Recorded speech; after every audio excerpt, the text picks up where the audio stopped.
What's going on, guys? Jared with 2 Alpha Solutions. Today I'm going to show you how to set up and utilize a repeater all on your own. It's a very cost-effective one, about $500 or less depending on your exact setup. It's so simple to set up and use, even the Secret Service can do it.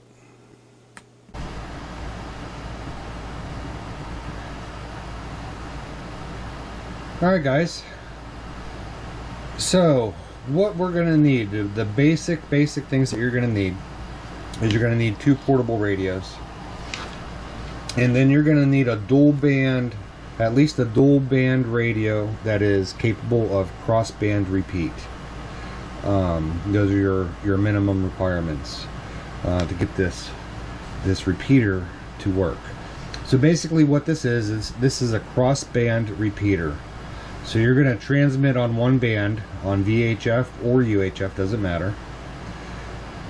The mobile radio that's dual band is going to receive what you're transmitting from here and retransmit it back out to all the other radios that are out there. So this radio here and this one here will be able to talk to each other through this radio, through this is a TYT TH9800. This is a TYT MD-UV390 Plus. Both of these are. The portable radios don't matter what they are, as long as they're capable of transmitting and receiving, which most of these kind of radios are, on 2 separate frequencies, and we're going to show you how to do that. So I'll give you a quick demonstration here, and it's probably going to get a lot of feedback since I'm so close. So I'm gonna leave this up.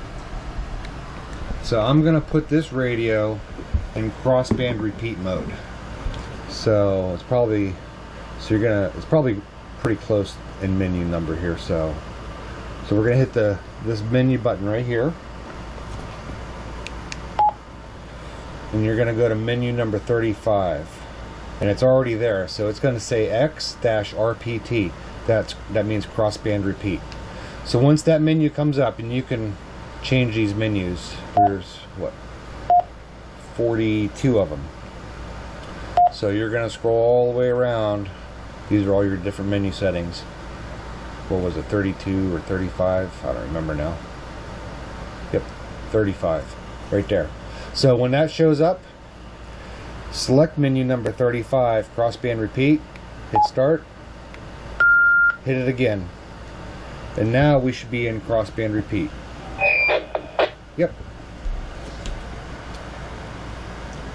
So I have this radio connected to a dummy load, so it's not really transmitting out very far, probably just a few feet. I could actually turn to, no, I can't do it now. So once you have it in crossband repeat mode, most of the menu options aren't available on here. So I'm going to turn these volumes down. So I'm going to transmit on this one, and you'll see this radio. You'll see it go through here. I'm transmitting on 4406025, and I'm sorry, I'm transmitting this radio on 146.595. This radio is retransmitting it out on 440.6025, and this radio is going to receive it. In the same way back the other way. So this radio is going to transmit on 146.595, and this radio is going to receive on 440.6025. So I'm going to push to talk on this one, and this one here on my left received it. And if you watch, oh, everything's falling down. If you watch the display,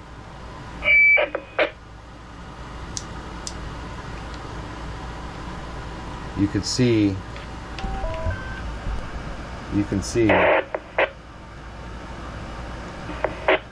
that radio receiving and retransmitting out. And that's all there is to it. Now you have a simple repeater that you can connect to a magnet mount antenna that is out on top of your vehicle. If you're in a field environment, you can have an antenna that's up in a tree. If you're in a station like what I'm in here now in my radio room, you can have this on an antenna that's 100 feet up in the air on a tower, and you have your own repeater. You can also do this, it's not legal, but you can set this up to work on MERS and GMRS frequencies and FRS and all that too. It doesn't matter what frequency is what, long as these two radios right here are set up the exact same. This radio transmits on VHF frequency, this radio transmits on VHF frequency, so on and so forth down the line. But all these radios all need to receive on the same frequency. It's just going to be on a different band. So this is on the ham bands here. That's technically where the only place you're allowed to do that. What you do on your own is on you. You're all adults and can make your own decisions out there. So it is simple as that. $100 radio. Let me back up. $100 radio, $100 radio, $200 radio, $100 antenna, a dual band antenna. You need a dual band antenna to do this. A dual band mobile antenna, a dual band base station antenna, doesn't matter which. $100 for the antenna, maybe, I don't know, $2 a foot for coax, we'll say. Anything over 20 feet of coax, you're going to want to use LMR 400 or RG8. I would never use RG8 anymore. I would use LMR 400, especially on the VHF, UHF stuff. Mobile applications are typically less than 18 feet in length for coax from the antenna to the radio, which is fine. You start getting over 18 feet, you need to use a bigger diameter coax. So this radio itself here is capable of putting out 5 watts, 10 watts, 20 watts, and 50 watts. And you can select it. Let's take the crossband repeat off. Oops. I didn't want to do that. Hell, I'm just going to turn it off and back on. Make sure it's receiving there. It's receiving from that one. So, as you can see, it's not repeating anymore. So, this one has the power settings. So you have low, which is 5 watts. Whoops. Let me go back through. Low, which is 5 watts. Mid 2 is 10 watts. Oh, I'm sorry. Let's try this again. Low. Mid 2 is 10. Mid 1 is 20 watts. And high is 50 watts. And it's going to vary between radios and also on between bands. So if UHF puts out, we'll say UHF is putting out 50 watts, VHF might only be putting out 45. There is going to be some variance between the two. But that's all it is to it, is 2 portable radios and this dual band, cross band repeat capable mobile radio. These run on 12 volt DC. You can hook them to any kind of car battery. One of those Life Pro 10 or 12 amp hour batteries that you can put in your pack. You can make this a man pack. You can put this in a Pelican case, a whole setup with a battery, an antenna, a solar charger, everything, and set this up out in the field, and raise the antenna up in the tree 30 or 40, 50 feet or whatever you want, and you will have an extremely capable repeater that you will be able to talk some distance with.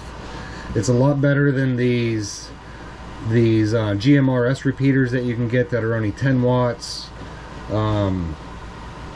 I can't even think. Midland has one. Redivis has one. They work, but I don't think they work all that great. This is a very inexpensive alternative to having your own repeater system. So now what I'm going to do is I'm going to show you in the programming software. Alright, so the first thing that we're going to do is we're going to go open up the programming software for whatever radio that you're going to be programming, the portable radio. So in this case I'm using the TYT MD UV390 Plus, so I'm going to go into that software. Then I'm going to go in and open up the code plug. We're going to use this one right here. That's just the radio itself. And we're going to open it. So what you're going to want to do, the first thing is you're going to go to here to channel information. And then you're going to right click on that and you're going to add a channel. So we're going to do that. So it added. So here's all the channels that I have listed in the code plug. Now they're not all filled in as far as bands or anything. So I already have one listed here, crossband 1. And this is the one we just added, so I'm going to delete that because we don't need that one right now. So we're going to pretend that I just added this crossband. So we're going to click on that. Alright, so that's going to open up all this information here for that particular channel. A channel can be any frequency with any set number of parameters for that frequency. So we can get into that a little bit later. Maybe we can do a separate video on that. So I'm just trying to show you right now how to set up these radios to be able to work with this crossband repeat system. So on this, this is a totally analog, FM analog system. This is not DMR, there's no encryption or anything. So just keep that in mind when you're using this. So right here, you're going to switch, choose between analog and digital. And you have to go analog. 25 kilohertz is the bandwidth that you want, 25 kilohertz. I usually don't put anything in the scan list. In the squelch setting, I usually set it at 3.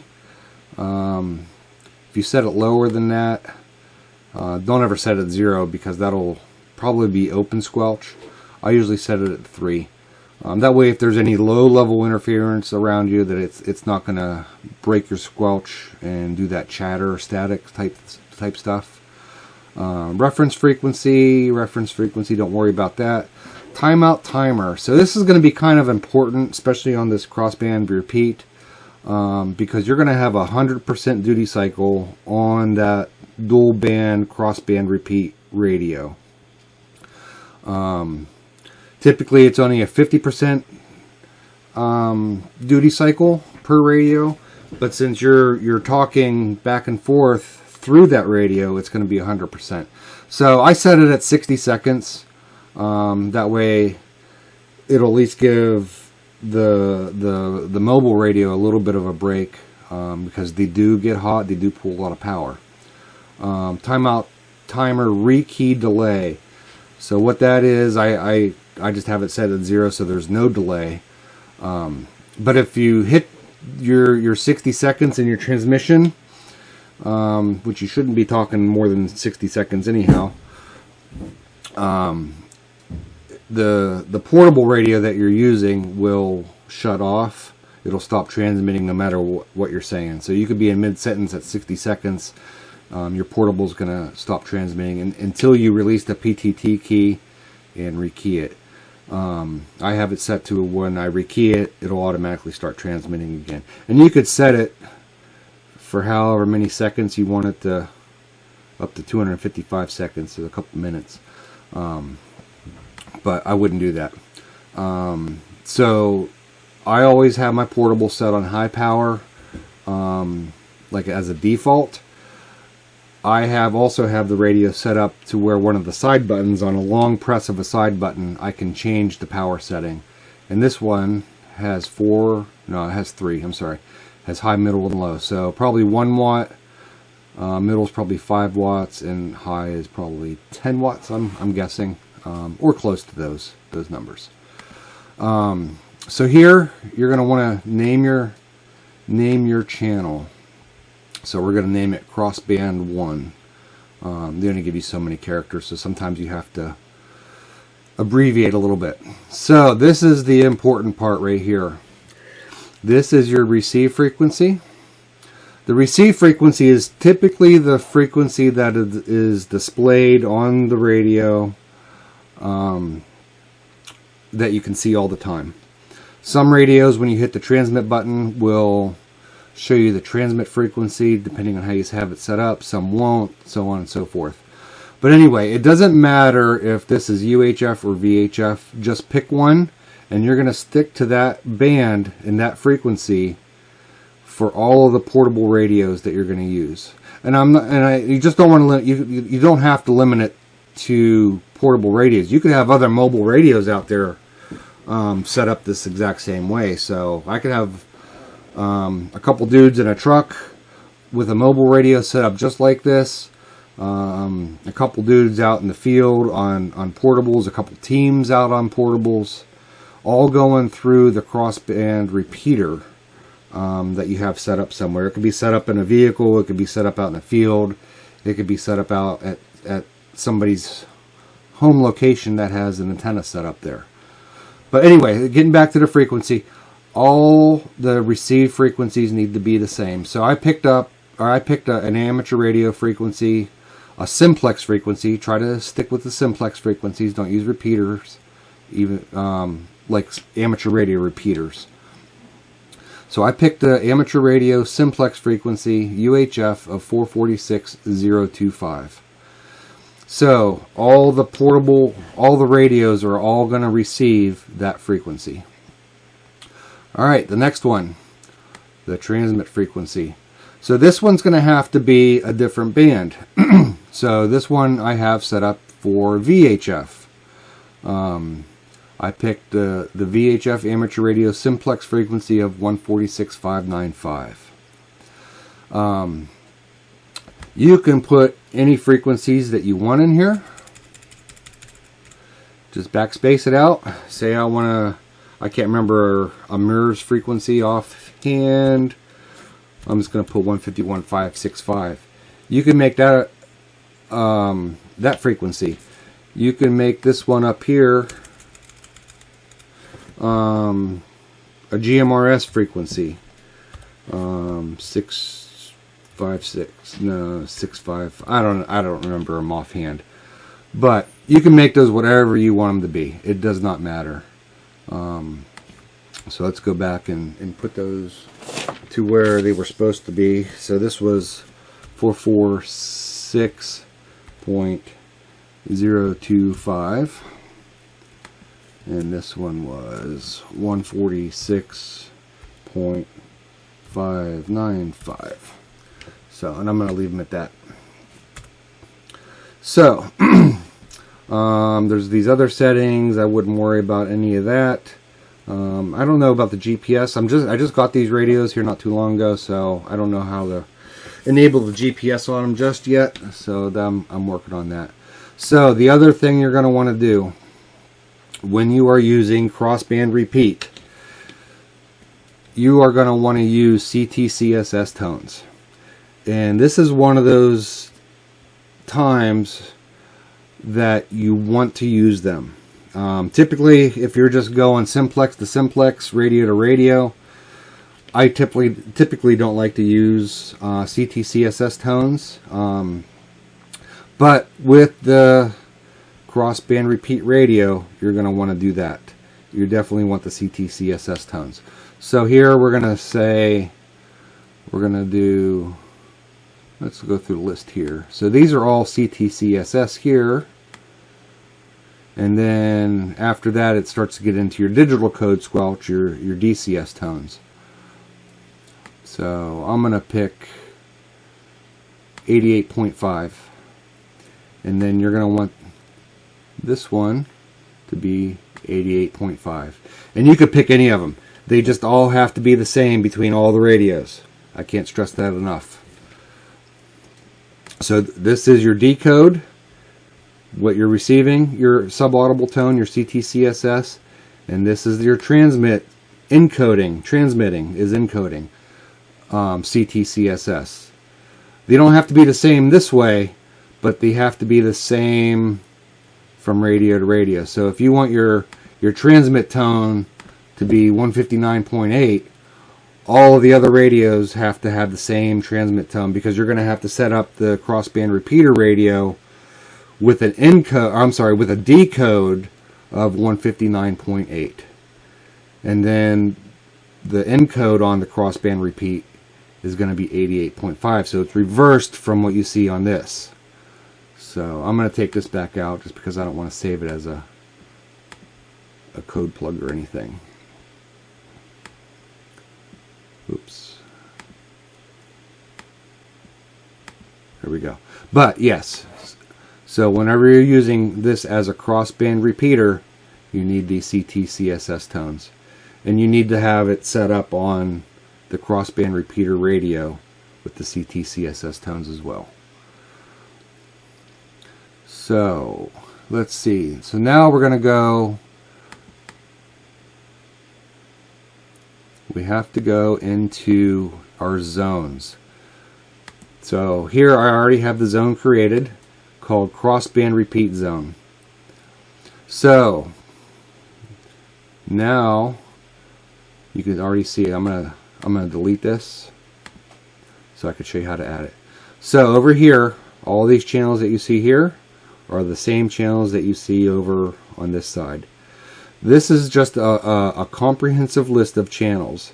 To actually make these channels go into the radio, you have to put them into zones. So we're gonna put, this is like the 5th zone I have in my code plug here. So this is crossband repeat zone. So I can make as many channels as I want for this crossband repeat zone. I can have a set of frequencies for crossband repeat 1. I can have a different set of frequencies for crossband repeat 2. A different set of frequencies for crossband repeat 3. I could have them all set up with different CTCSS tones or DCS tones, so on and so forth. So we're going to scroll down here until we find that one that says crossband repeat 1, because that's the only one I have made up. We're going to click that, and we're going to go over here to add.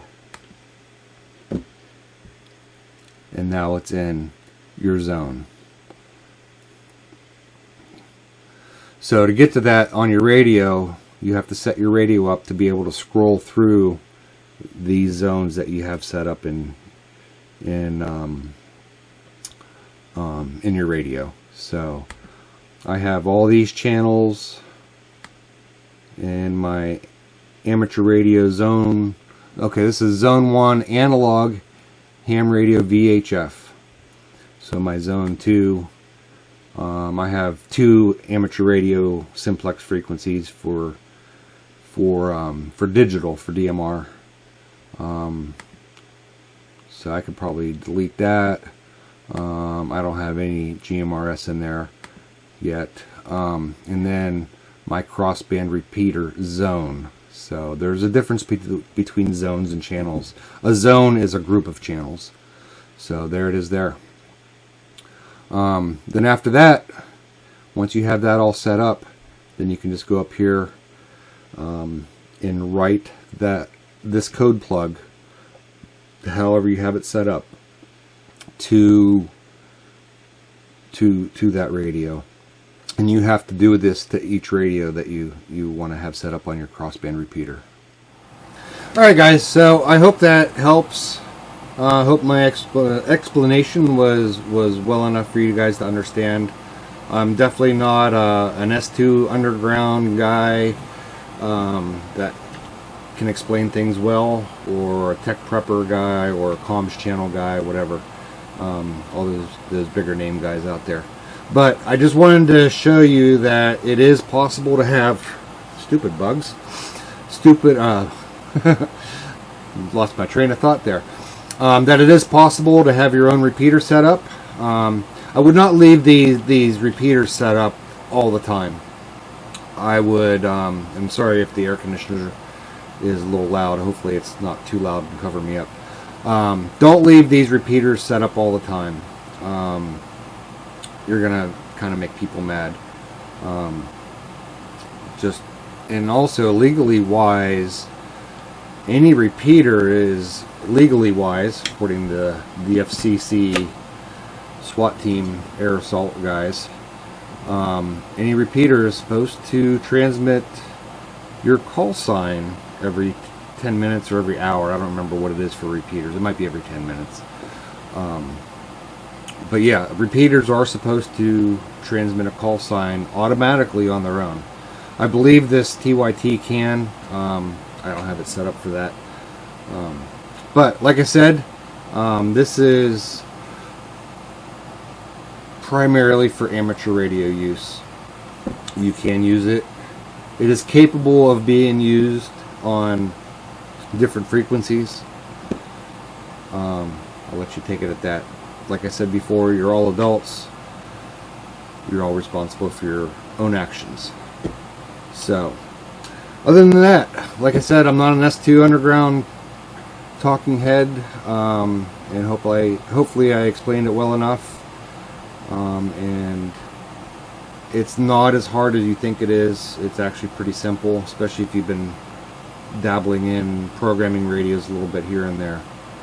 So, just wanted to let you guys know about this option out there to have a repeater that will function probably better than some of these GMRS repeaters, like Redivis, Midland. You know, they're only 5 or 10 watt repeaters, and I don't think their performance, I don't own one, I don't think the performance is quite near what this one is. I think this one would far outperform one of those. So other than that, guys, that's all I got for you tonight. So take that information and do what you will with it, and have a good night. Be safe.